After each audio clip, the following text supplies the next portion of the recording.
just waiting for the boys. One boy even would be great. 1 minute. Hey, yo. Hey, can you hear me? Hello? -1. Johnny is loading. I don't know what's going on, though. Should we talk some shit about him? And never stopping. It seems like you've got a lot of pent-up stuff to talk about. I did 4 weeks ago. Yeah, really. Now I have nothing. But we're going to talk about it anyway, because this is an evergreen medium. Did most of it become obsolete? That's a good question. It's possible, but it depends on whether or not I am fully up to speed on the news. Well, how up to speed are you? How could anybody ever know? Yeah, right. Hey. Also, your tagline, Steve, still says very impartial moderator, which is now let's fix that. out of date. Johnny, happy birthday, you piece of shit. Yeah, happy thanks, birthday, buddy. guy. Forget about all that nonsense. Yeah. So look, first order of business. Johnny, did you happen to go back and watch the last episode that we recorded? Not in its entirety, no. Okay. You did this really cute thing where in the heat of battle, you were like slapping your microphone around and it was very noisy in the recording. So say, don't touch your fucking microphone or the table. You can masturbate under the table. That's fine. I honestly don't recall moving the microphone at all. It usually stays right next to the computer. That's why I asked you if you watched the episode, because it's very obvious on the recording. It's cool. This is not a witch hunt. I'm just telling you. Sounds like a witch hunt. So you're saying you're a witch? You a damn witch. I mean, living in the woods and raising goats, like, do we need more evidence than that? It's all starting to add up now. The levitation, Yeah. the evil book reading. The cream cookies you always eating? How's that tagline? Oh, man, that's better. Is it? No, I used that word frivolously. It's not better at all. Okay, good. All right, so what? what? I never got an explanation from the picture you sent yesterday, Steve, with the dog and the cat wearing the. Well, you guys are thinking too deep into it. It's just a cute picture. I didn't know if it was supposed to be. I mean, you literally said pick related, so Yeah, just took the bait. That's all. all right. God damn it. And Johnny, since I already called Steve to the mat for his tagline, what's this how you say their flapjack that you've got there? Has never fucking heard the Jerky Boys? How you say that, Is that what flapjack? that is?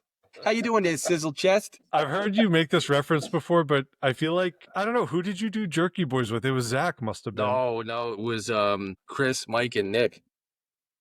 Oh, that's right. Down. That's right. Man, that's throwing it way back. Yeah, no, we're talking like in Wise's basement, circa 6th, 7th grade, listening to it on a boombox on Wicked Low, so if parents didn't hear. It was parental advisory. Yeah. Now, I played some stuff for Steve a while back. I don't know, maybe it was like a few years, like maybe in high school or something like that. I don't know if you remember. I remember. Probably just before high school. Yeah, so if we're on a 1 hour timeline. I just said around there. I just Meg's the boy's been kind of being a little sassy the last couple of days, and she's trying to get him down right now. I just don't want her to be struggling if he doesn't go down right away. And like I said, he's been pretty brutal the last couple nights. Yeah, no worries, man. I hear you.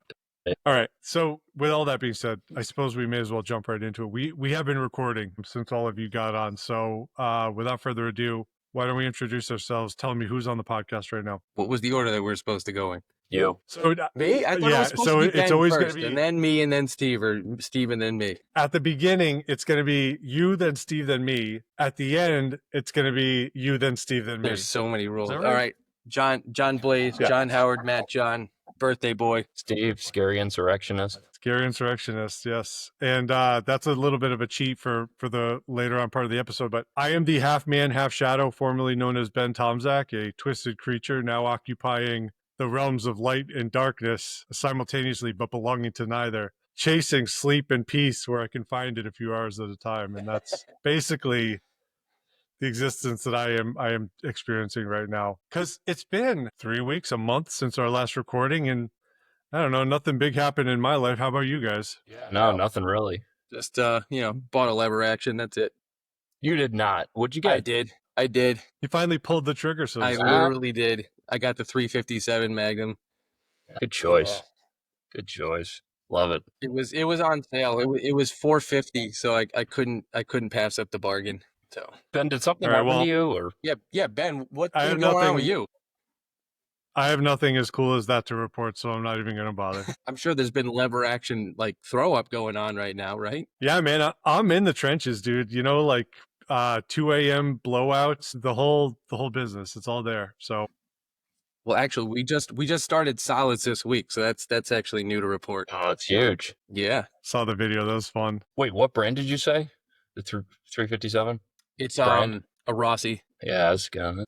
Sounds like a good deal. How do you miss at 350? Oh, 450, but 450. How do you miss, man? no, you don't. I saw the price. I was like, you know what? It's never going to be this low again, so I'm just going to do it. Okay, look, enough gun talk. That's just for you guys. But we were talking about beverages, which is better because at the end of the day, you can drink whiskey, but not bullets, unless you're my enemy, and then you can drink all the bullets. Point of fact, I am drinking Bullet. That's true. You can drink bullet. All right, so Steve is still holding it strong with the bullet. The most boring thing about you is the whiskey you drink, Steve. How about you, Johnny? You were telling a really interesting story about what you were drinking. Oh, I mean, it was just a triple distilled Jameson one that's actually really smooth. I usually only take shots of Jameson. I don't typically like sip Jameson, but it was a gift from my boss through Christmas, and slowly been taking it down. I actually used it a handful of times for steak au poivre. I don't know if you guys are familiar with that, but it's basically crushed black peppercorns and heavy cream and whiskey and butter and make a cream sauce for your steak. You Nice. reduce it down, it's really good. But I've used that, and it's actually surprisingly a little caramely and sweet, so it works well as a cream sauce. Delightful. And in case anybody cares to know, I also am drinking Irish tonight. This is a bottle that I was recommended by the nice young lady that worked at the Total Wine. Egan's. I've never heard of it. How is it? It's really good. I like it. It was a good recommendation. This particular label is called Fortitude. I don't know if that means anything, but it's a very nice Irish whiskey that I'm enjoying. And then speaking of working down to the bottom of your Jameson, I've only got a few ounces left of this. And so I read an article earlier today talking about an infinity bottle. Have you guys ever heard of this? No. So whenever you get a bottle of whiskey and you get down to like the last ounce or two, you take it and you pour it into an empty bottle where you just collect all the dregs of all the whiskeys. And then that like becomes your infinity bottle. So no, I'm sold on this idea. I think it's going to be amazing. I mean, it's basically like a blended whiskey, I guess you could say. Just way more blended than really blended whiskey. Hand blended by Ben Tomzak. I thought you were going to say you take it and you pour it into a new bottle. So it's like your bottle is constantly replenishing itself. So it's an infinity bottle, not. I see. Yeah, no, it's backwash whiskey bottle. So yeah, anyway, I'm going to be starting my infinity bottle tonight. And then once I finish this glass that I'm drinking now, I'm going to be switching to Last Shot Distillery, which is from Skinny Atlas, New York. I don't know if you guys have ever heard of Skinny Atlas, but it's this beautiful little town on, I think it's one of the Finger Lakes, or it's in that region anyway. Really lovely. It's a nice bottle. Anywho, thank you. Yeah, it's really kind of corn forward, to be honest. It's a little bit more Everclear-y than I really usually typically like, but other than that's pretty good. We've talked a lot about nonsense already, so maybe we should probably jump into it. Now, we were talking before we started about timelines and how long this episode should be. So if you guys could indulge me for a minute, I want to share a couple of images with you because the last round that we did was way longer than I think any of us thought it was going to be. And I don't want to point fingers, but it was definitely Johnny's fault. And so I did a little bit of... I was prepared to take the blame. Yeah, there's no empirical way anybody could have shown that to be the case. Can you guys see my screen? I can. Yes. Okay. So what I did was I just plotted the length of time for our first couple of rounds. So we had our round 0, which was 51 minutes, round 1, which was 64 minutes. Round 2 went to 84 minutes. My projection is that this round is going to clock in at 114 minutes simply based on the parabolic curvature that we're starting to see develop here. You guys know what an outlier is? God. Well, I don't know what you mean by outlier. We're seeing a steady trend. Just saying, I don't know what you mean by outlier, Johnny. It's going to be different than it's on one extreme or the other, right? It's like the exception to the rule here. I think this might be the exception rather than a trend building here. I don't know. Look at the numbers. There's a trend. Look, hold hold on to your hats. I hope you're sitting down, because I extrapolated a little bit. These yellow blocks represent the first couple of episodes we just looked at. Now, on the current trajectory, you'll notice that by the time we reach round 10, we're clocking in at 10,971 minutes. So approximately 166 hours will be the length of our episode once we reach round 10. I thought this was debates, not bacterial growth. I'm just observing math, buddy. Like, you can argue with reality all you want. You're making an assumption that we're going to continue to get longer and longer every episode, and that's going to exponentially grow. Steve, how can I get through to him? I'm not making an assumption. This is the trend line. I see. It makes perfect sense. You don't have enough data points to create a trend line.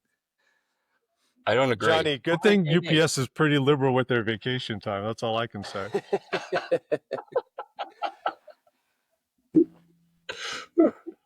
All right, that's enough of the silliness for now. I'm going to stop sharing my screen. With all that being said, I wanted to just do a quick roundup, as we always do, or round down rather, on our last episode, our last round, where Johnny came at me hammer and tongs.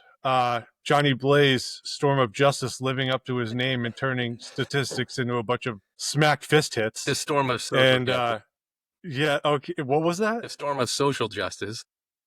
So put it in your tagline. You can't spring this on me like this all of a sudden. You told me I can't see anything anyway after the end of the episode, so what's the point? That's true, but for me to be prepared as the host, I should know these things in advance. Okay, fair. So I just wanted to say, and I think we said some of this at the last round, but you really came at it and you were ready to play. And I was really impressed by all the statistics you were able to muster. Not my debate style per se, but you really just steamrolled me. And not for nothing, I think made me change the way that I think about propositions for voter ID. And I still think, and I think we all agree, that it's not a racist thing. It's more classist than anything. But I kind of came to the conclusion, because of your deft argumentation, that voter ID is not a great idea. Well, I was actually really surprised at how little in-person voter ID fraud is committed. So, like, the point of having the ID is really, kind of irrelevant. And I did see that it was almost kind of like tactic used to, help prevent people from casting ballots. So I thought, whether or not, like you said, it's race-based. I mean, I tried to make the argument that it was, but I think that you're right. I think if you dig deeper into some of the statistics that I came up with, it's definitely more of a class-based hindrance in terms of having the ID. But, I think it was really cool. I actually, learned some things I didn't know prior to the debate that did change my mind a little bit. And I was actually able to see the leftist side of things a little bit more than, I do with some of the other things that we've already debated and some of the stuff that we have kind of in the pipeline. So I was actually, the whole purpose of the exercise here, I think, was realized with that particular debate, at least from my end. Yeah, Steve, did you have any thoughts about anything? Yeah, you guys are one step closer to my line of thinking. Anyway, if if voter ID is senseless, then voting is senseless, right? Wow, that's wasn't expecting that. That should parlay nicely into tonight's like round. To put other people in charge of your life. You enjoy doing that? This is that horseshoe theory. So you're one of those people that wants to move out of America now. Well, it's not out of the question. Ideally, I'd like America to change. Our whole system fundamentally is voted on democratic expression of voter will, though. Yeah, I don't like democracy at all. Well, do you mean as a principle or as a government? Both. I don't like voting to put other people in charge of my life. I don't like it at all. So I get it. You're an anarchist, but what country can you move to where there's no government? I'd like to make a country where there is no government. Wow. All right. So, I feel like... Okay with state governments. I'm okay there. But the federal government's a joke. You think your life would be better having a government as opposed to not having one? Do you really think the federal government makes your life better in any measurable way? Well, hold on. I think the federal government, there's a lot of overreach there. And I think that, like, originally in in its original form, it was supposed to be what? To protect people against, like foreign affairs, protect like militarily, to provide some structure and everything like that. But I don't remember it being supposedly is omnipotent as it is and has its hand in so many things. It was more supposed to be up to the states. It was easier to govern yourself from a state level, and federal government was just supposed to be able to oversee, not necessarily be the final straw. I'm still here. I'm listening. No, I think you're right. I think that the federal government, the less it's involved in people's lives, I think the easier it is for a lot of people to express their natural God-given freedoms. Sure. And logically, if less is better, then zero is best, right? I would say. You're making arguments that ask too much here and doing a bunch of conflation, Steve. But also, let me just step in here for a second and say, I feel like we skipped way ahead in the book of We did. Steve. You asked me for my thoughts, man. You better be prepared. Ben, just let him go, because what I got tonight, it's going to be over. You might as well get the filler in here while you can. You called the storm, you reap the whirlwind. All right, Chuck Schumer. We remember that classic line, of course, on this show. You're right, Steve. I was careless with my language. Rather than ask you what you thought and leave it open to any possible interpretation of that question, I should have been more specific and said, what did you think about Matt's argument about voter ID law? Yeah, it was fun. Okay, great. I do think proof of concept was sort of borne out a little bit, because I feel like I changed my mind. And, I think, Johnny, making the argumentation from the progressive side opened up your mind a little bit too. Like we said, not in line with the claim itself per se, but generally. So I think that's kind of interesting. I expect a lot more of that into the future, though. Most deaf. All right. Now, the last thing I want to ask about that for the round down is that after we concluded our recording last time, Johnny, you had said you thought of a whole bunch of stuff after the fact that you had thought you might like to make as an argument. Do you remember any of that? I didn't write any of it down. Got it. No, there was a lot of stuff I was thinking of that I was like, I should have said this. Or I could have made this point. I could have tied this stuff together and, kind of hammered it down. But I would have to look through. I still have the notes right up here. I would have to kind of go through the recording and look at some of my notes again to stir my mind, because it's been about close to a month since we did the debate. Had I written some of it down, I might be able to talk about it, but I do not. So apologies. Yeah, it's all good. You could also have just said the jerk store called and they're running out of you, because that is the classic go-to line when you forget to think of something in the moment. Bestseller. Oh man, younger listeners probably don't know about Seinfeld, but that's okay. Yeah, briskly pacing right along here. If you guys are ready, and if there's nothing else to talk about on the round down or any of the other sort of opening bullshit that we usually do, it's debate time. So I'm moderating tonight. If you guys are ready, why don't I just announce roles and we can jump into it? All right. I'm the left side right here. I am arguing that January 6th was a existential threat to democracy. Good luck with that. I am on the right side, and I am arguing that it was not really a big deal, that maybe it got a little out of hand in some places, but it was not an insurrection and it was not a threat to democracy. I think that's the whole argument right there. Are we done? I think that was it. Yeah, that's pretty much all I've got. Okay, go ahead, John. No, if you have something to add as the moderator to start, then that's fine. I was just going to ask Steve a question. You mean in terms of jumping in? Yeah. Well, before we do that, usually tradition dictates that we allow each side to make opening statements. Do either of you guys have an opening statement that you'd like to make? No, that's pretty much it. No, that's pretty much it. I don't really want to expound upon it. It's going to cut into my material here. Okay, I'll make an opening statement for both of you slackers then.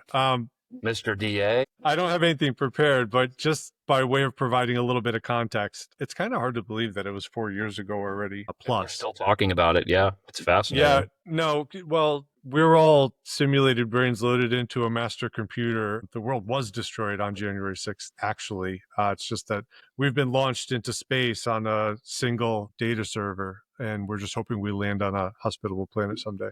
But the most entertaining outcome is the most likely. We'll have to dive into that a little bit later. I'm interested to hear more. But 4+ years ago,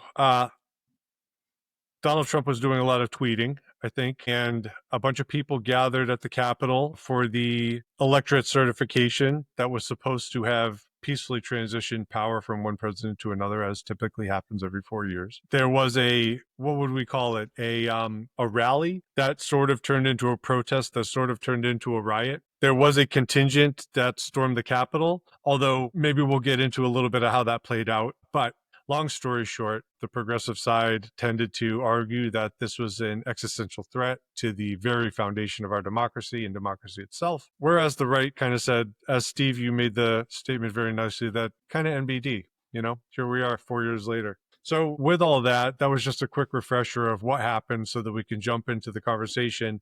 And even if you don't have a prepared statement, Johnny, the progressive side always goes first. So take it away. All right. So, Steve, would you say that January 6th was or was not an insurrection? Was not an insurrection. Could you define what an insurrection is for me? A coordinated attempt to take over a government. Okay. If it wasn't an insurrection, then why did President Trump enact the Insurrection Act of 1807? I don't even know what you're talking about. All right. So, there was absolutely no connection between the protesters, the government, or anybody else. So the Insurrection Act of 1807 is where the president uses the National Guard and military to protect a certain tried space. to. What's that? Yeah, he tried to call in U.S. National Guard. I'm just saying. So why did he enact that if it wasn't an insurrection? If the literal definition of the Insurrection Act of 1807. Why would he enact that to hold down people that are trying to carry out his insurrection? So that's kind of what I'm trying to get here, is that that's a violent uprising against authority or government, right? Often armed, aimed at overthrowing and destabilizing the government. So if you look at the Section 3 of the 14th Amendment, disqualifies individuals who previously swore to uphold the Constitution, but then engaged in insurrection or rebellion from holding certain offices. All right, so I mean, what I'm saying is that he is responsible for the insurrection right there. He had the military there for him, and he was trying to basically use the authority of the military there to disrupt the government as it currently stood. If I may step in for just a moment, I want to clarify something, Johnny. So you're both arguing that Trump invoked the Insurrection Act to quell the insurrection. Did I get that correct? I'm just trying to make a determination here whether or not it was an insurrection. Steve, right, and as evidence, but as evidence that it was an insurrection, you cited that Trump invoked the Insurrection Act. Correct. Yes. Okay, but at the same time, you're also arguing that it was Trump's insurrection. So in other words, he invoked the Insurrection Act on his own insurrection. So I guess that doesn't make sense. I just wanted to clarify as a point of moderation. That's all. So I guess what I'm trying to get at, though, is the reason why it was an existential threat to democracy is that whether you had military force there present, all right, and we had a bunch of people that didn't like the outcome of the election right there and resorted to stopping the peaceful transfer of power and used violence against the opposing party because they didn't like the results of they didn't like the results of the 2020 election. Well, I don't think that was the case. I don't think they were, I mean, half the country was disappointed in the outcome, but what they were really frustrated about was they thought there was voter fraud. I mean, right or wrong, there were plenty of reports of voter fraud, Dominion voting systems, and there's plenty to back that up. There have been problems with Dominion voting laws as late as October of 2024. Michigan had a problem. Puerto Rico had a problem. They were counting too many votes. But I think they were concerned that the election was stolen. I would argue that they were trying to protect democracy, if anything else. Does that give you the right to destroy put your feet up on Nancy Pelosi's desk? Things that are like a court like that belong to the government there? Yeah, they thought the government was corrupt. So what do you do? If your government is corrupt and you know it's corrupt, what do? You just stand back and let them take it? No, but there's legal channels to go through to fight that kind of stuff. Sorry, Johnny. Let me hold Steve's feet to the fire for a second. Steve, you both said that they suspected the government was manipulating votes, but then you also said that they know that the government's corrupt vis-a-vis the election. I'm sorry, what's your question? Which is it? That they suspected or that they know? Well, you said both. Well, I mean, I can't get into their heads, but they have at least right to believe that it's corrupt and it was stolen. Yep. Even if they're wrong, they still have a right to believe it. But does that allow you to use violence to sway one side or the other? So if you believe that it was like a certain way and then you're using violence and force, does that allow you, or do you use the appropriate legal channels and everything like that to find evidence-based facts that support your opinion that it was either stolen, manipulated, or votes weren't counted properly, and you win that in like in the court of law.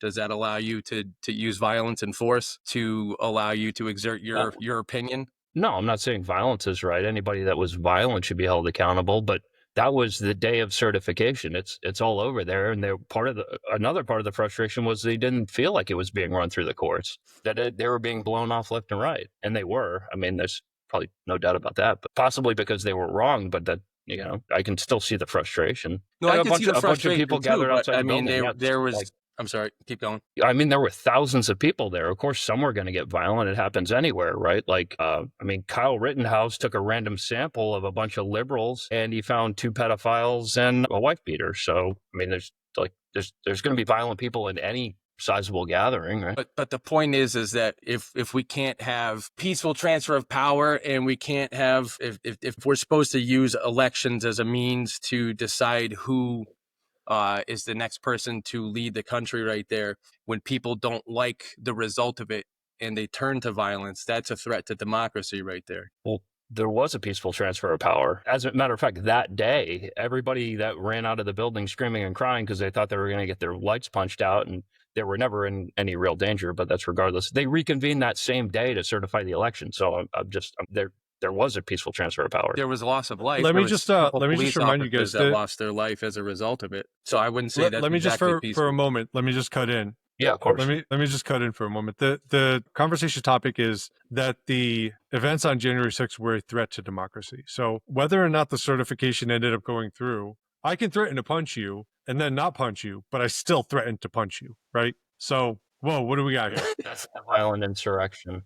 Oh my God! Make you feel? We've got a mutinous takeover of the screen sharing in the middle of the debate. This is unprecedented. Johnny, this is what happens when you invite an anarchist to a friendly debate. Rules? That's X right here. Yeah. This lady looks suspicious to me. All right.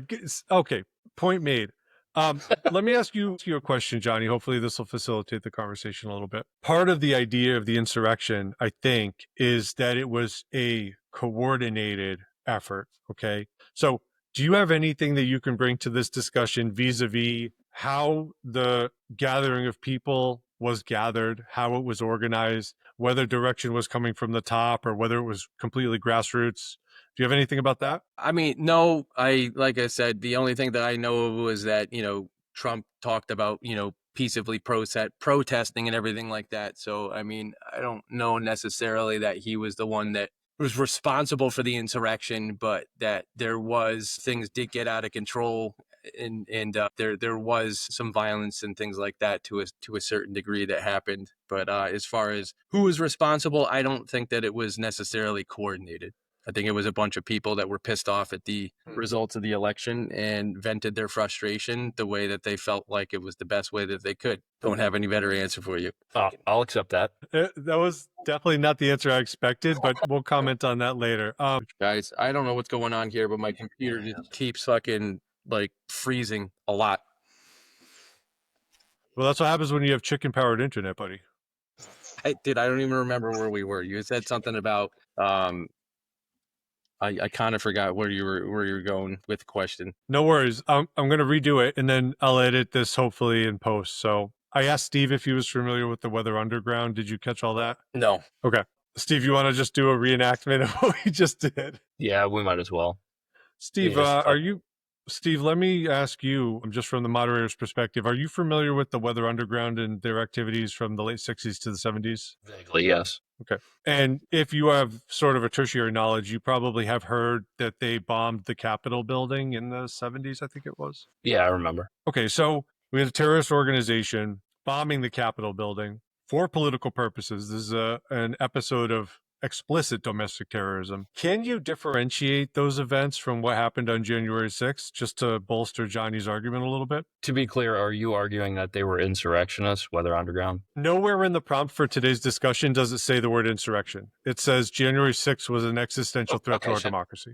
was weather underground a threat to democracy? Is that your argument? What I'm asking is, can you meaningfully differentiate between the two? You mean besides lack of explosives? Without the extraordinarily specific, yes. Look, people infiltrated There were no federal explosives. buildings. There was violence that was perpetrated. Now Steve is frozen. How convenient. Now it's me. Is that better? That is better. you're So I'm working not now. sure what the last thing you heard was, but the only point I was making was that in both cases, we had independently acting agents infiltrating a government building, causing violence inside. And so I guess I'm making Johnny's case for him maybe a little bit, but what I'm asking for is, can you differentiate? I mean, you can nitpick, you can say, oh, well, this was in the 60s and this was in the 2020s, sure. whatever. Like, yes, there are differences, but well, yeah, meaningfully enough to disqualify it. The difference being that Jan 6 wasn't planned. It wasn't coordinated. There was no conspiracy to attack people. It just sort of rolled out and happened. Does that matter if it's planned or unplanned? As long as it's violence against something you intent matters. If you go to somebody's house with a gun with the intent to kill them, it's different than hitting them with your car. All right. Well,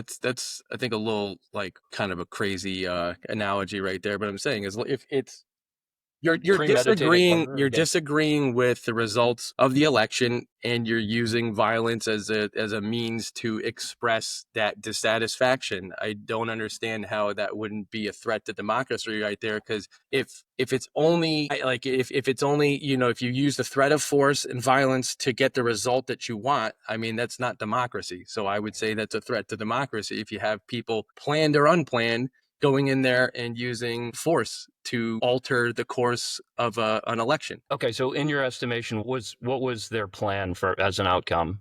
What does that matter? You're dissatisfied with the results, and you're using violence.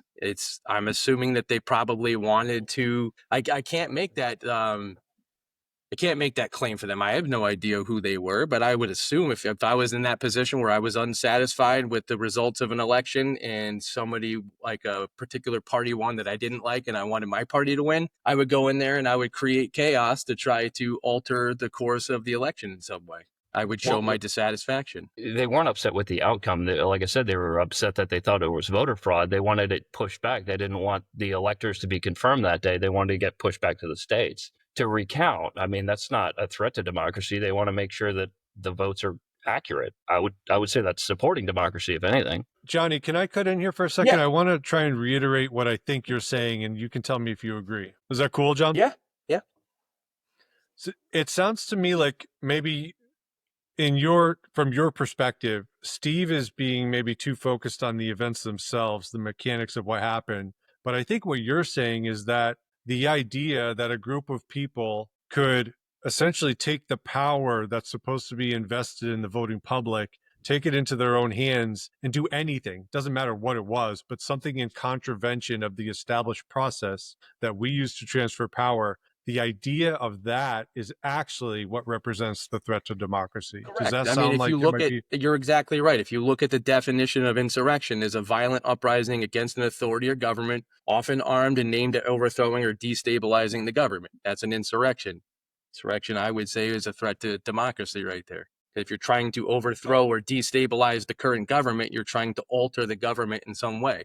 That's a threat to democracy. If you don't like the way that things are being done, and you're using force to change that, I would say that that's a threat by many different definitions. Physically a threat, in theory a threat to the actual way that we conduct elections. I mean, that's a threat. You're exactly right. You're on the money. So the idea, right, it was essentially in its nascency, and whether it happened spontaneously or not, the idea on January 6th that a group of people could go to the Capitol and transmute their dissatisfaction, their anger into physical action in the hopes of disrupting the process, however that worked, like even if they didn't have a concrete idea of what the mechanism would be to do it, the idea is that that could then blossom and sort of like a fungus, like propagate outward so that it could become more consuming, more all-encompassing, and spread to really, really threaten in a meaningful way the systems of democracy we have established. You said that way more eloquently than I. No, not at all. Not at all. I just want Steve to grapple with that for a bit. Grappling. Out loud, maybe, would be helpful for the podcast.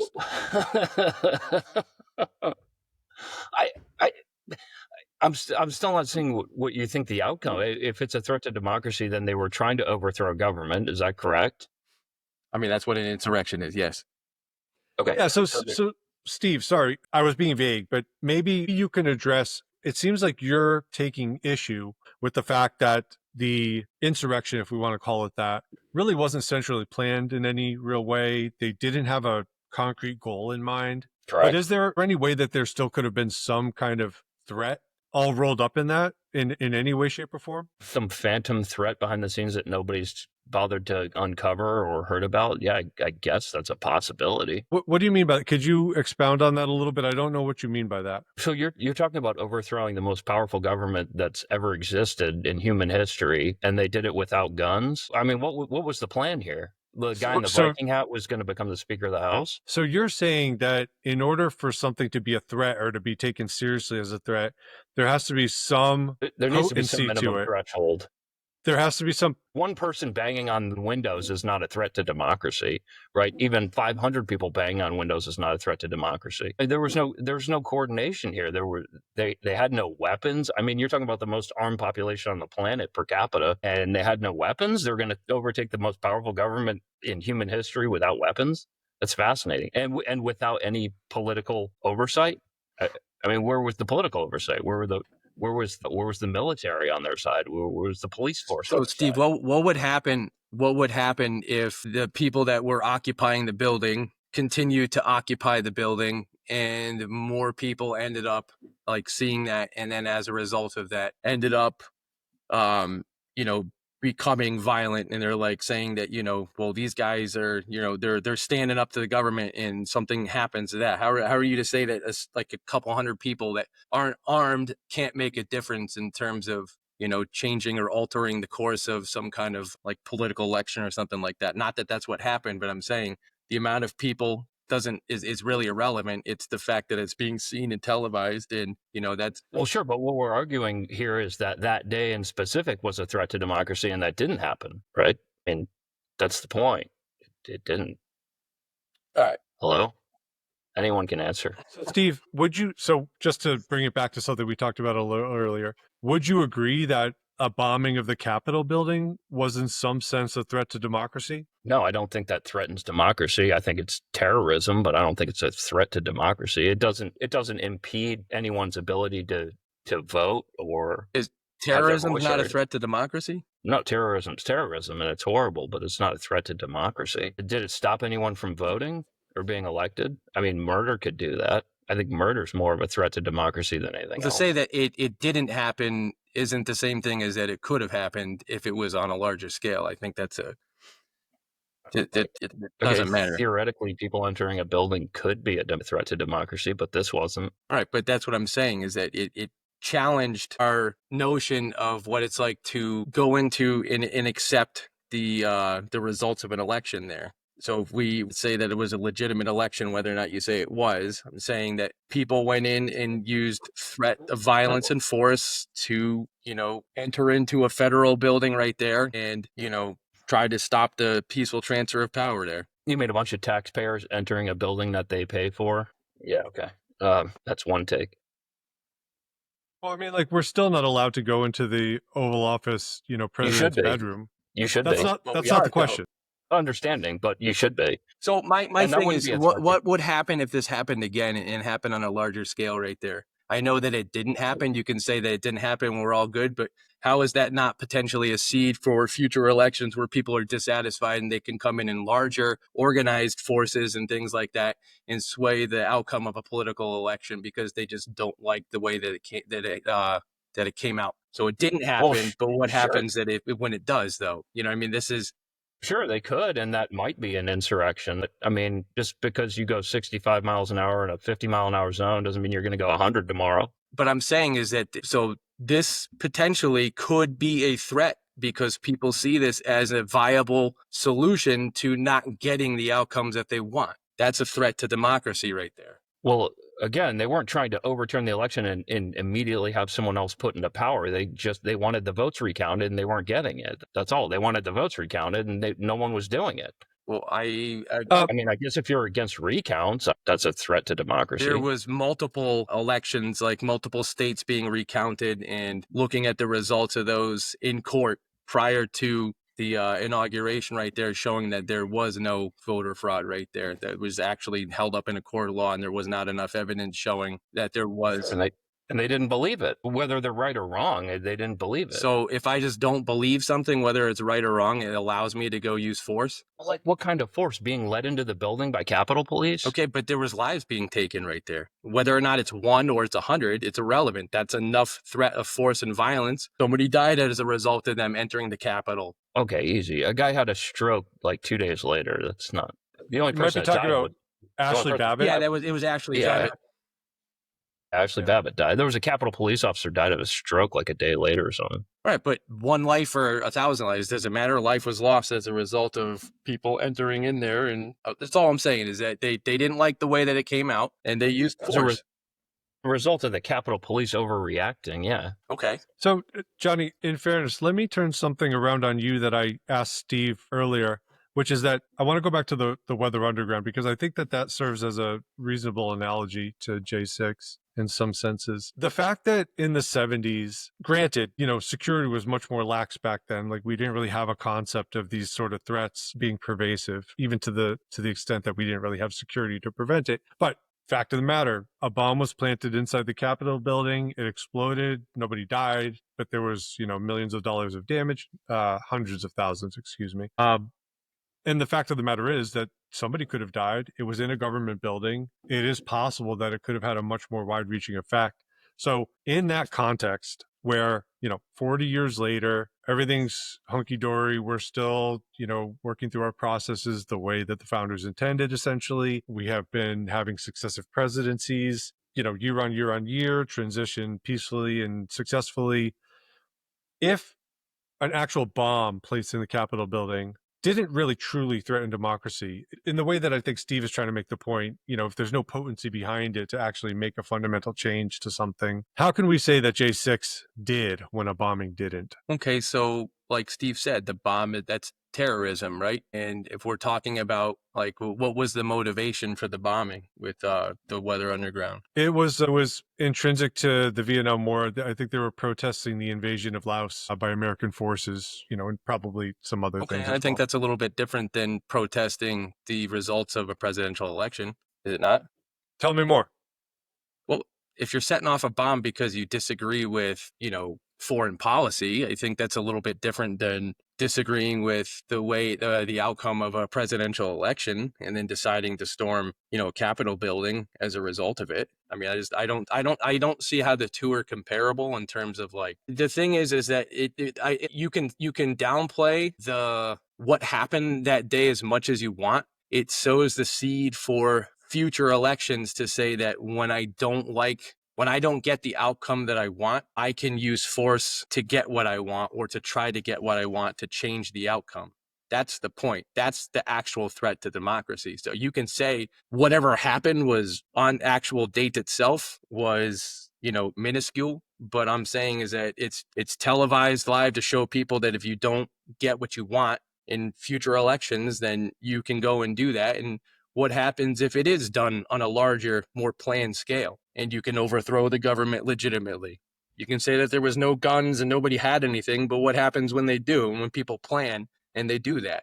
I mean, I could say that. Well, I mean, it's going to be hard to debate some like ethereal butterfly effect on this. I mean, the whole point is that it was a threat to democracy, right? So you can say that the day itself was a threat or the results of the day.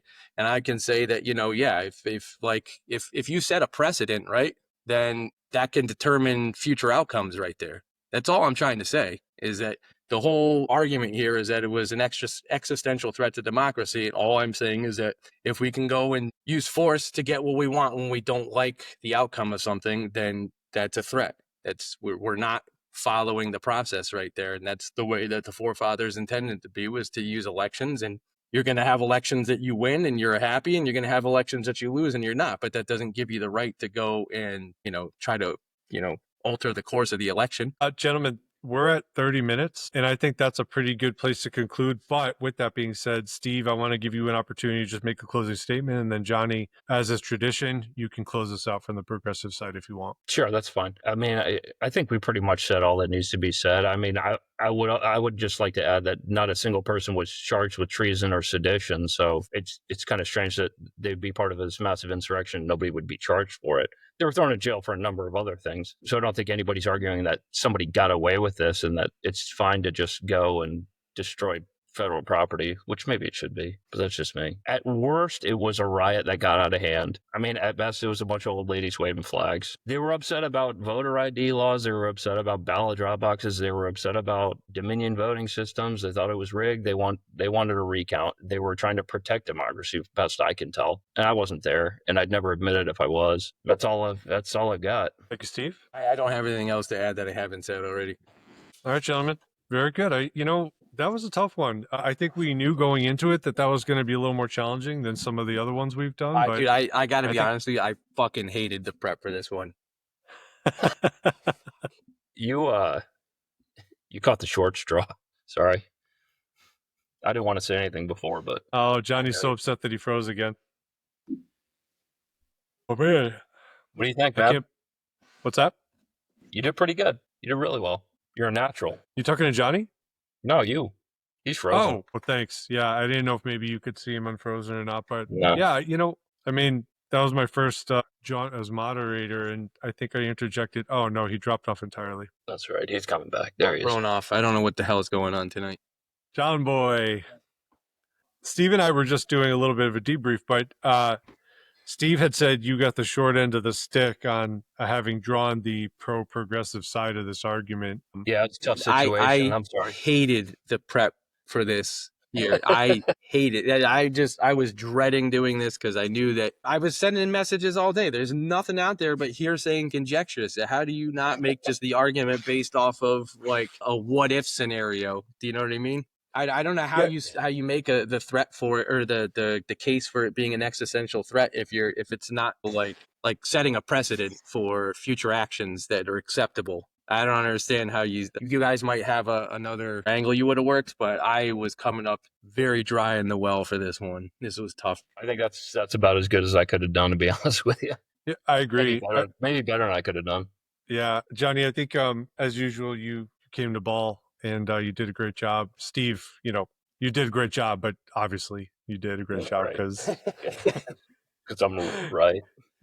You're actually, holding all the weapons. But there was just to let you guys in on a little bit of inside baseball, because I didn't even really talk to you guys about this. I debated with myself whether or not the prompt should have just been J6 was a threat to democracy. But people definitely have said it was an existential threat. And that extra word is so important to this debate because, like we're saying right now, there's such a big difference between it was a threat or it was an existential threat. Like, was our democracy ever truly in peril? Like, were the structures that undergird everything that our country represents ever really in danger of breaking? Probably not. So, unfortunately, no. Okay.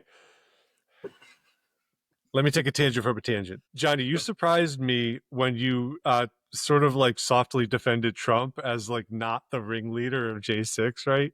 Because I was expecting that from the leftist position, you were going to go whole hog and be like, Trump was cracking the whip on everyone, And that's why I told you guys, like, I have a hard time defending like a false narrative kind of thing. Like, he clear as day said to peacefully protest, and he wasn't involved in, like telling his minions to go storm the Capitol and react in a violent way. Like, that's just factually not there. And it's very difficult for me to try to defend from a position where I know that's like blatantly wrong. I mean, you can argue from a theoretical standpoint whether or not it was a threat, but to say that he was responsible for it is factually inaccurate, and there's no way that would have stood up to any kind of scrutiny. I've got timestamp evidence against that one, so it's probably best you didn't go down that road. I knew that that was going to happen if I brought that up anyway, but I just from a personal standpoint, I knew that it just wasn't going to work. Like, I couldn't. Let me just say one final thing about that, and then I have a small admonishment for Steve. Not even an admonishment, just an observation. I respect that you took that tack, Johnny, because part of the question about these debates is going to be how much are we buying into the progressive way of thinking? And do we go full TDS to make a true and accurate representation? Or do we prioritize trying to make the left's arguments as strong as possible? And I think it's great that you went the latter route. You were trying to make an honest, true argument in the best way you could, to say, yeah, okay, Trump wasn't this like shadowy, like Hitlerian figure that was pulling all these strings to create this like riot. But you did say, okay, it could still have been something bad, spontaneous or otherwise, how it generated itself that did threaten democracy. So, well done on that. Thanks. Steve, I also appreciate that, you're still Steve in your representation of the conservative position. And so, like, again, it's like that horseshoe model where you're trying to argue the conservative position, but you're also like not even slipping, but just like down the greased chute of anarchism. Yeah. So it's like, even to the point where a couple of times I was like, oh, he's kind of fucking undermining the conservative argument here. But that's fine. I felt okay doing it on this one.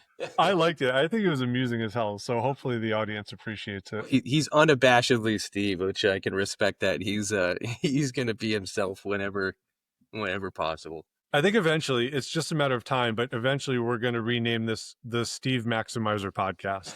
And I like it. The Anna Kendrick Maximizer. Her weird bird nose is already maximized enough. Thank you so much. But whatever, I'll leave. Gotcha, bitch. All right. Sorry. Anyway, long story short, well done, boys. I think that worked out pretty well. It was a tough one. I think at the end of the day, sometimes these like weird, nebulous philosophical debates are really going to be some of the best, because these are the ways that you can really like sort of reach out and try and feel around inside the ideas that we're trying to talk about. Did you have a video you wanted to go over, or are we going to leave that for another time? Fuck.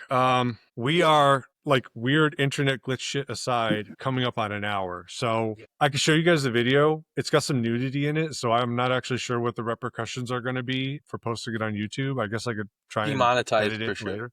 Yeah, I know. Shit, all the millions lost. Well, yeah, maybe let's leave that for the roundup at the end of the round. But in the meantime, you guys want to move on to the picker wheel and the Spotomatic? Yeah. Are we doing spot on the cell phone like we were doing before, or are you gonna? Yeah. Did you guys get the email links I sent you? I did. Got it. Okay, great. So while I'm getting the picker wheel up, why don't you guys go ahead and, don't announce what you get, but you can go ahead and do your Spotomatics. All right. And in the meantime, I'm going to work on sharing the picker wheel. I'm waiting for groans of displeasure. All right, I'm going to go ahead and spin it because I'm hoping that you guys will realize your selections coinciding with the announcement of the topic. Next round. I think that's diversity is our strength. Yep. All right. What do we got, boys? I'm the moderator for the next one. I'm the big L, the left. Yes, finally. Finally. Yeah, finally, buddy. You're going to have to climb inside, and you're going to have to do what Howie did on this episode, because this is another one where it's like, good luck finding. Well, I guess you could find statistics about this if you tried real hard. Yeah, you could probably do that with like some corporate stats and stuff like that with productivity. I got a plan. Don't worry, guys. I got a plan. All right. But Benny, I want to say, like, you did a really good job as a moderator, asking like tough questions and kind of keeping things like there was a point where we Steve and I started devolving a little bit into like kind of going back and forth with semantics, and you brought it back to like a really good philosophical question for both of us. I think you did a really nice job. I didn't think you wouldn't do, but nice job. Thanks, Johnny. Hey, I appreciate that. E.B. White. What? We went to the semantics dome, E.B. White.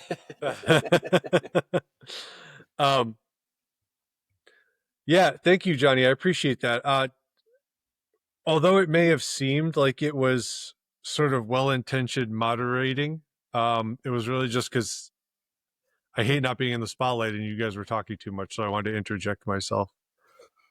And the ego comes out. It's an ongoing wrestling match. So that's exciting. Okay, so we've got everything square for next week. Apparently this is rigged. I'm never going to draw the L position, it seems. So, Yeah, that's right. You haven't defended the left at all yet, have you? I want to so bad. I'm angry that I haven't gotten the chance, but the streak remains unbroken so far. That's, remember, dealer's choice. If we land on dealer's choice, we'll get it. I also need to adjust the spinner wheel because we've got I think a couple of topics that need to be taken out and some that need to be added now. Believe it or not, we have not had the inrush of suggestions from the internet that we were hoping for by now. I think I may have told you guys, though, a good friend of mine that I met when I was living abroad has started following and commenting on some of our videos on YouTube, like really thoughtful stuff that I think is valuable contribution. So we have one person, and it's all worth it. That's more than zero, you know. I think I took remedial math in college. Infinity % increase. Yeah, exactly. Any of the wives listening? I think mine refuses on principle. How about you guys? Definitely no, huh? No, Meg wouldn't be opposed to doing it. I just don't think politics aren't really her forte. So I don't think she would really. Yeah, that's probably women in general, I think. No, I think they like politics if it's a certain topic, but yeah, I don't think it's as broad. I don't think they like broad spectrum politics. You're probably right. Politics is good estrogenic rage fuel, I think, sometimes, but other than that, it doesn't go very far. If you strike the right chord. Yeah, I was gonna say there's a couple topics on there. I think that we get some heated comments from the women in our lives. Oh yeah, I mean, almost ended my marriage before it started, a couple times. So anyway, Steve, I saw you shaking your head emphatically about the idea that your wife might listen, and so I was just curious what that was about. She doesn't know that she's married to a radical. We're going to keep it that way. It's too late now for her. How do you bury that down for that long? I have outlets outside of the house. Like, is she locked in a room far away from you right now that she can't hear what you're saying? He soundproofed the room. Yeah. All right. She's locked in the gun safe for the 2 hours that we do this podcast. All right, you can come out now. Hold on, I forgot the code. Here, Jack, take this snare drum and just beat the shit out of it outside the room until we're done. Here's $20. Yeah. So because we're on a timeline, let's go ahead and start working towards our roundup where we close out. So a couple of things that were outstanding from a trillion years ago, the last time we did this recording. Steve, you were working on a hot girl analysis. And also we should say RIP to Michelle Trachtenberg. Rest in peace. Yeah. Oh, yeah. Rest in peace. We love you forever. It's a shame. Yeah. And Gene Hackman, almost as hot as Michelle Trachtenberg. Mm-hmm. Number 2, only to her. George Foreman, too. That was a running gun battle. King of the Grills. What's that? I said George Foreman, too. King of the Grills. Foreman went? 21st, yeah. Oh, shit, I didn't know that. Yeah, fire up your Foremans. Pour a little liquor out for him. That brings back college memories for sure. Uh-huh. Rubber chicken. Mm-hmm. I used to like to make these like turkey burgers that had a bunch of shredded cheese stuffed inside, but I didn't know what the hell I was doing. So even with the Foreman grill, I managed to have the turkey be like raw on the inside. And I fed it to a bunch of girls I was trying to seduce. And I don't know if they got food poisoning or what, but not good stuff. My favorite was the chicken cordon bleu, and you didn't have a meat mallet. You're using a textbook. I used an algebra book as a meat tenderizer. It worked pretty well, though, I will say. Ugh, that was my favorite. That was the best use I got out of that book all year. You definitely didn't go to class, I can tell you that. I did not go to class.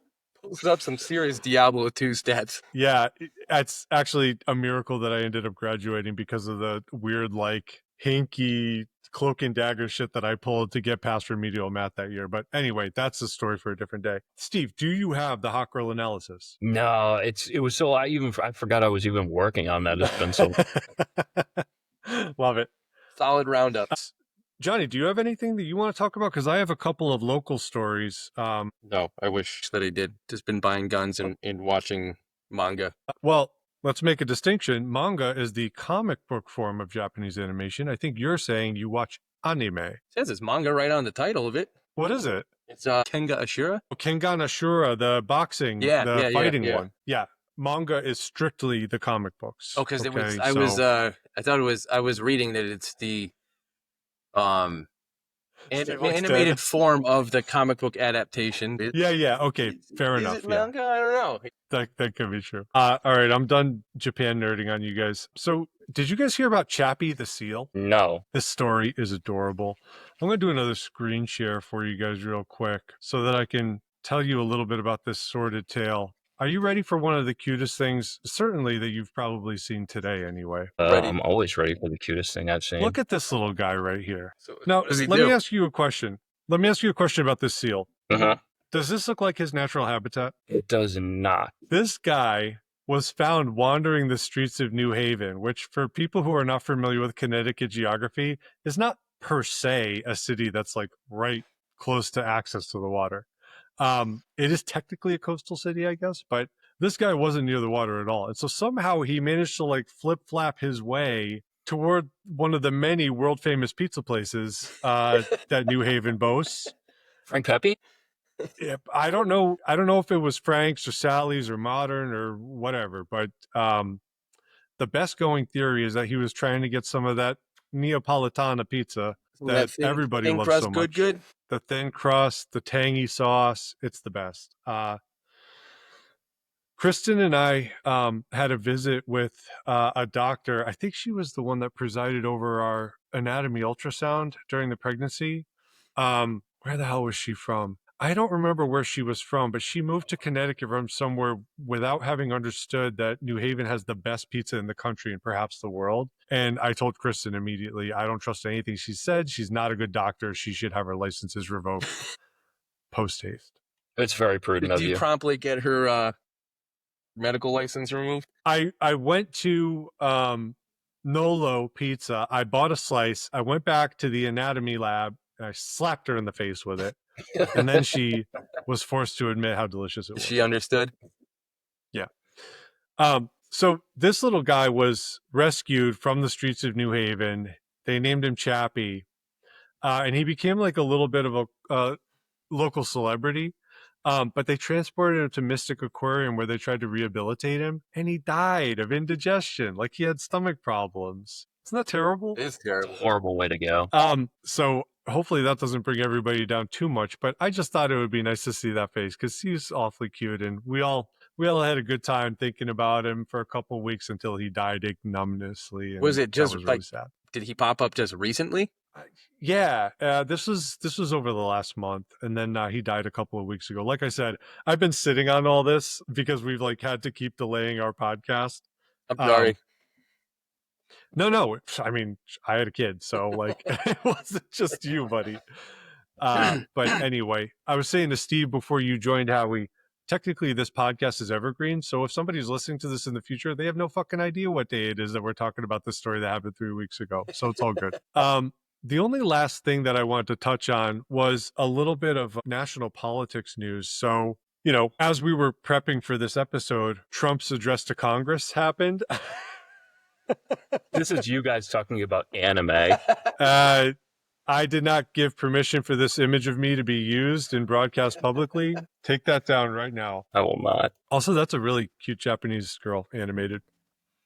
With white I geisha wish face. the kimonos were that short. Sorry, Johnny, what? I said complete with the white geisha face, right?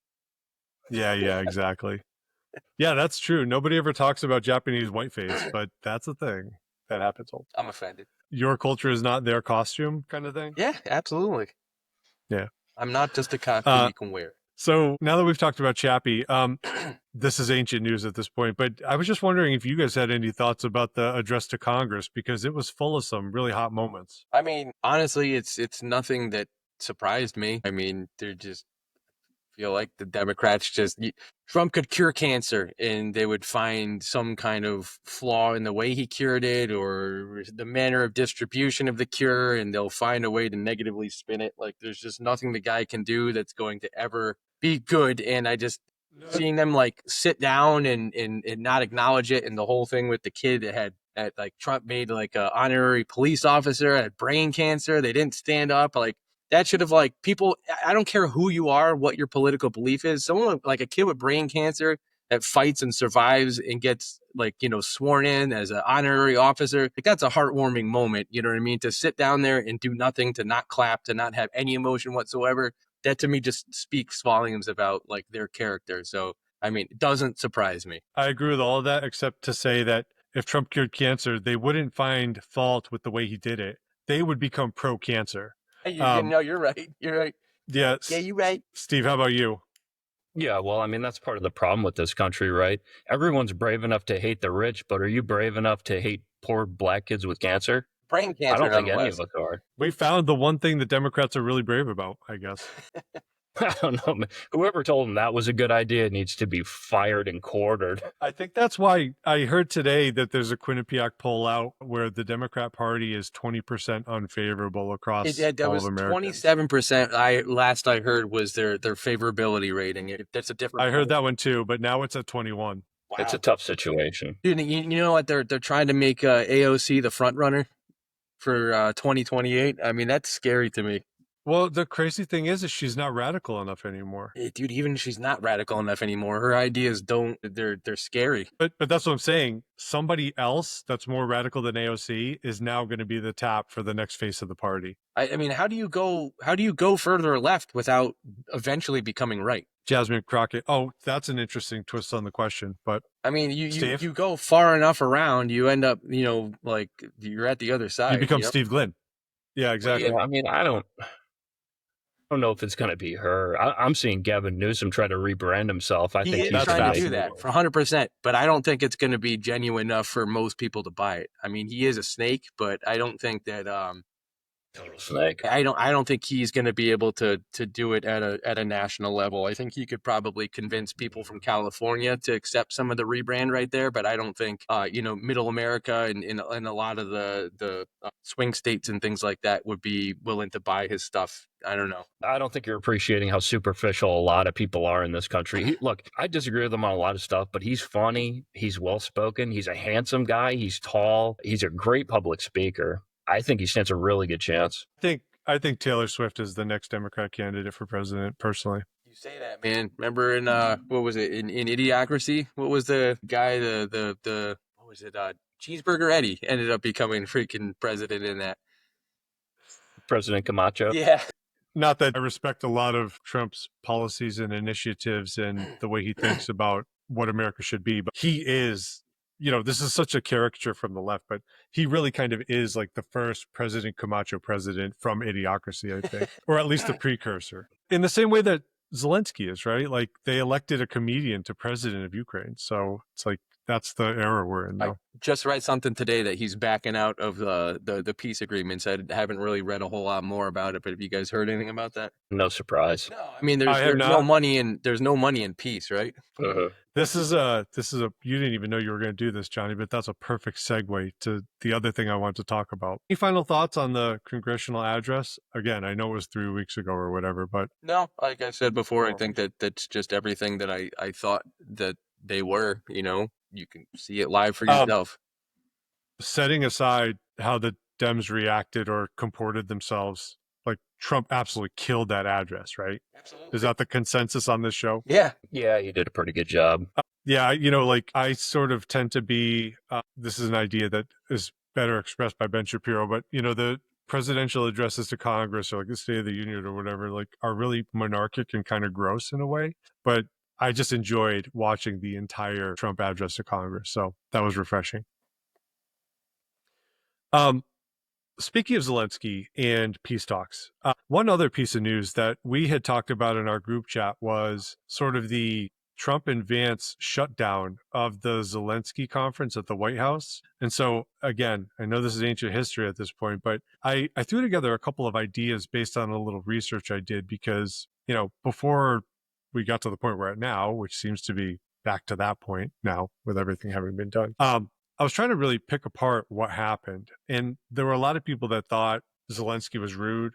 Maybe he was. This is where I sort of express myself as the more progressive on this particular podcast. I don't think Zelensky was especially rude. I think he's just a sort of desperate leader in a country that's been getting its ass kicked by a former world superpower for the past, roughly 10 years. But other people say he was rude and that Trump and Vance reacted in measure. So one thing that I was curious to talk about was this idea that, Trump was risking World War III by booting Zelensky out of that meeting. And so probably you guys think, no. Is that fair? I mean, do I think I think there's some non-zero risk. What's that? I think there's some non-zero risk. What do you mean by that? I mean, it's certainly not guaranteed. It's not 100% that it's going to happen. I don't even think it's 50%, but it's some sort of non-zero percent chance that, yeah, by booting him out, he probably risks something. Again, it's that butterfly conversation, right?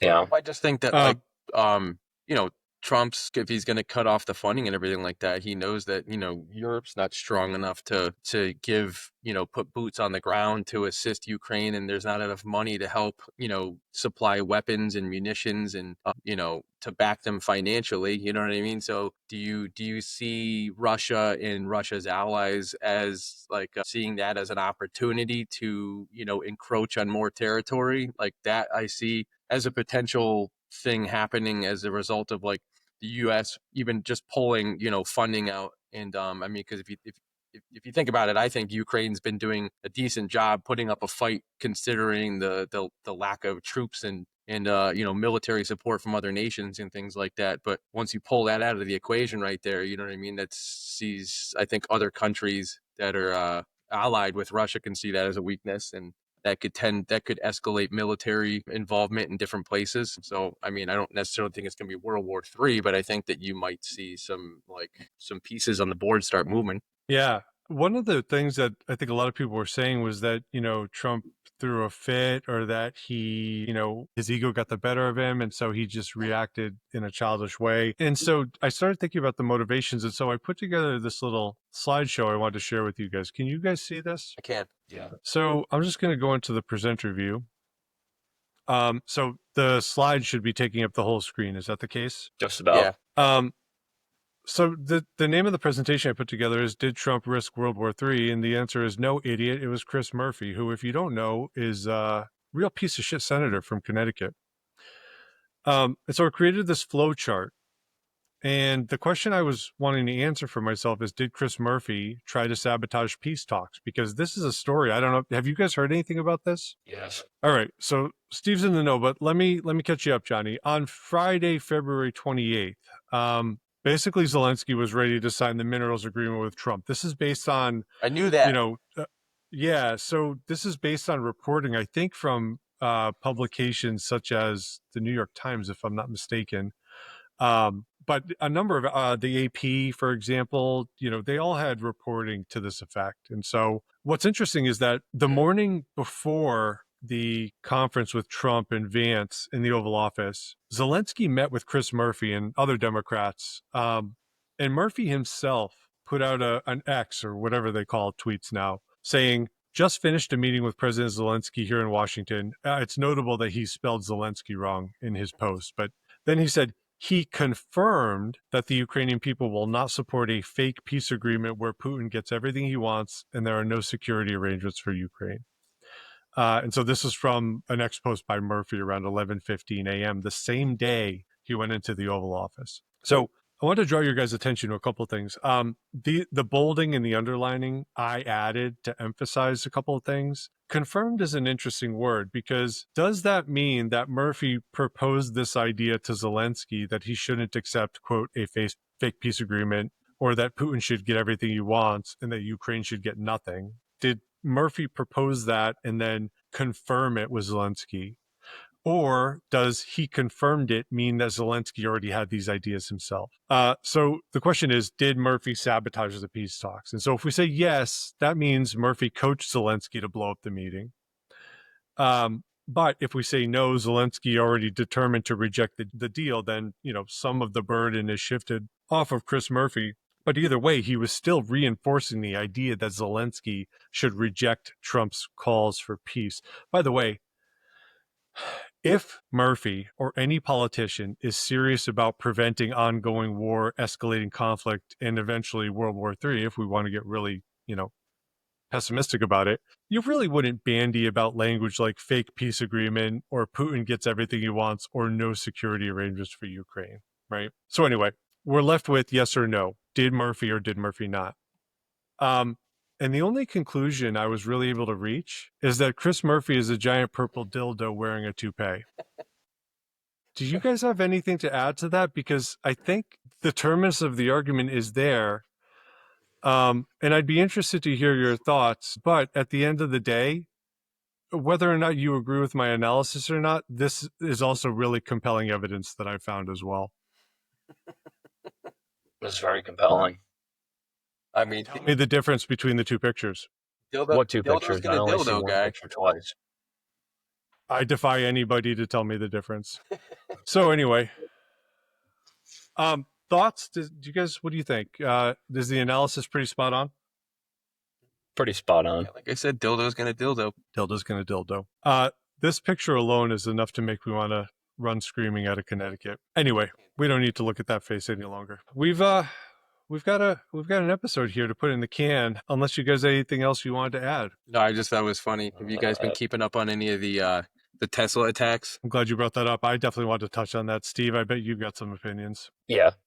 I just think the irony is they're attacking Tesla when just a few years ago, not even that long ago, they were trying to use Tesla as like the example of how we're going to go to electric vehicles and clean green energy and everything like that. And now we're telling everybody that Tesla bad and that we're attacking Teslas and that I just think it's funny. It's just, you can't write this stuff. It's just, these people are just a swarm of ants. They'll eat their own if it's not a means to an end. They'll just eat their own. One thing I was thinking about, this was going to happen. You can't just go attacking their core principles and expect to get away with it without some kind of retribution. Their core principles, of course, being grifting. Yeah, they're just constantly shifting. Well, I mean, the other thing, in a way, I feel bad for progressives in the left broadly for this, but they've allowed their ideas to become themselves and vice versa. So that this whole idea that, language is violence, or if you say the wrong thing, you can hurt not just somebody's feelings, but their actual personhood. Attacking their ideas is literally an affront to them as a person, because they cannot separate themselves from the things they think, which again is part of why I think we're doing this show, is to show that A, you can separate yourself from your ideas, and B, you should subject those ideas to extreme duress to try and figure out if there's anything underneath them. But, I was thinking about, we talked about J6 and whether or not it was a threat to democracy and all this. And, regardless of what you think the answer to that question is, there was an element of conservative violence that manifested on January 6th. But I'm hard pressed to think of another meaningful episode of violence from the right since January 6th, essentially. Can you guys think of anything? No, or what about even before then? So before then and after that, I mean, I can't think of anything. Well, I mean, that's the last watermark if we're making a comparison. But the only point I was driving at was that if there's anybody that still is confused about where political violence comes from, is it the left or is it the right? Those confusions should be dispelled entirely by this point. Oh, I mean, you could write a freaking book about how many incidents that have happened since 2015 to now from the left, with violence and riots and things like that, and where the violence is coming from. You're absolutely right. There's no doubt which side's the one doing it, but they're really good at being able to shift the narrative to make it seem like it's a right wing extremist type of thing that's causing all kinds of violence out there. But it's definitely, if you're honest and you look at it, there's a lot of violence coming from the left, and there has been for quite a while. Who would you guys put up as a good male role model? Not politically speaking, but just a good male role model. John Howard? No, seriously. So, sorry. It's too late for jokes like that. I don't know. Anyone can answer. I had Tony Robbins. Thought about that. I think he's a good male role model. I actually don't know anything about Tony Robbins. Am I in the dark? He grew up in a broken household. He was abused as a child. Got out of it. No real schooling, but became a coach. Became very successful. Now, obviously, motivational speaker. I think he's a pretty good male role model. Anyhow, but my point being that the left were asked on some forum, and I'll find it for the next one. They were asked on some forum who the left would put up as a good male role model, and the number one argument, or the number one person they put up was Aragorn. What? And I thought that was really telling. And I've got more to say on that, and I'll bring it up. I'll get the thing. I would love to have you peel this apart for us next round. I got a lot to say on that. It dovetails to the other thing I said, the lady that totally misconstrued Lord of the Rings. I'll dovetail all that in the next episode. I think the viewership would really enjoy that. I would too. I'm sure Howie would. There's a lot in there. Their morals just come from books and movies. Amazing. It's fascinating. Yeah. I think male role models would be local people that I won't even name because nobody outside this podcast would recognize who I'm talking about. And I think that's how it should be. Genghis Khan. Genghis, technically, but yeah, I know what you mean. That's what I said. Boys, anything else? What's the percentage of DNA? What's the percentage of the population across the world that has his DNA? And something like more than Elizabeth Warren has Native American anyway. I think that's it, guys. Anybody else have anything to add, or should we adjourn? Because I know we've gone a little bit past what we said we were going to, but we're still not at 116 minutes, so we're before my trajectory predicted. So it's longer than I thought the whole entire thing was going to go. But it wasn't 10,000 minutes. No, that's round 10. We're only at round 3 right now. He's just talking about bacteria. Don't worry about it. Thanks for joining me, guys. Who do we have signing off here? Steve, scary insurrectionist. It's Johnny first, but that's okay. Johnny the man is here. Oh my God. And I'm Ben Tomzak, sedentary migrant. Good night, everybody. Thanks for listening. See you.